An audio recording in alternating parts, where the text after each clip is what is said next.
What's up? My name is Paul. I'm at CrossFit Lincoln, and I'm going to go through the single arm dumbbell row. We have those coming up tomorrow in the workout, and we don't do these very often, so I'm going to run through and show you two options of how you can go about doing the dumbbell row. First option is to use a box or a bench or something to give yourself a little bit of support. So in that case, you would put your hand on the box, the other hand grabs onto the dumbbell, and you'll row. 1, 2, 3, something like that. Second option is to not use a box or a bench or anything else for support. Instead, you're just going to get into a position and maybe put your hand on your knee or something like that, but you don't need a box. In that case, it's the same type of deal. You're gonna row 1, 2, 3, something like that.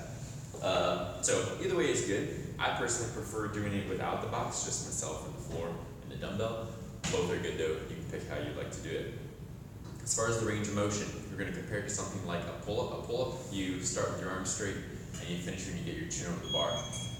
Dumbbell row, you start with your arms straight and where do you end? Well, what you're really trying to get to at the top position, the back position of the row is your shoulder back and your elbow back. There's no clear, like, I just finished the rep, I got to this line and I'm done. But you'll be able to feel when you get to the top. And when you get there, it's a good idea to try to pause for like 1 second. You may not literally pause, but you can think of, okay, I'm here, I'm gonna give it half a second, I'm gonna go back into the next one. So I'll show you what I'm talking about. As you're rowing, you would start with the shoulder pulling back, and then the elbow pulling up, and then returning. So again, that's what it looks like.